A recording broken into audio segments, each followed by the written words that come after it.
I'm always kind of thinking about ways, I suppose, to optimize my life or try to squeeze as much happiness and joy out of it as possible. And I guess that sounds really, I don't know if that sounds ridiculous or that sounds like common sense. I'm not sure which one. I have a pretty weak meter for what is the norm. The 4 buckets, I put 4 sticky notes on top of my stand-up desk, and they say exercise, study, create, and socialize.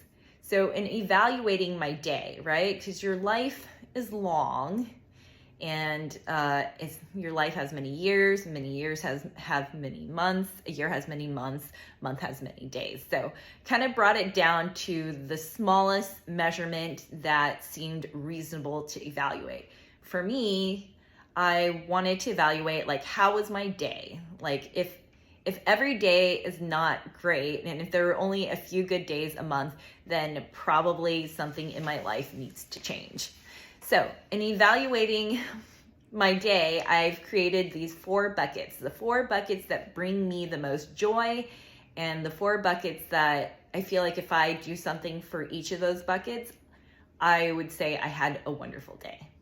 I'm going to the gym today, so that will qualify for my exercise bucket and my socialize bucket. I've been going to the Krav Maga gym for a few months now, so I've kind of made some gym friends, and it's always nice to kind of catch up and chit chat with them.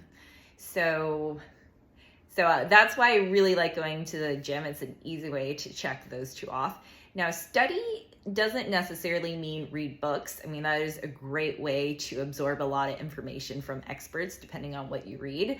But study could also be like observing someone's behavior, or animals in the wild, or looking at metrics and trying to look at results of a test, right? I would consider all that to be study. So study, I use that very broadly.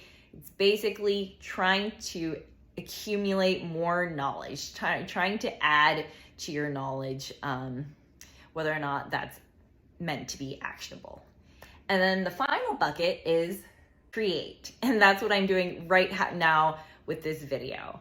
I think the best part and the most challenging part, obviously, about making content is you're really just putting stuff out there, and it's like talking to an imaginary friend.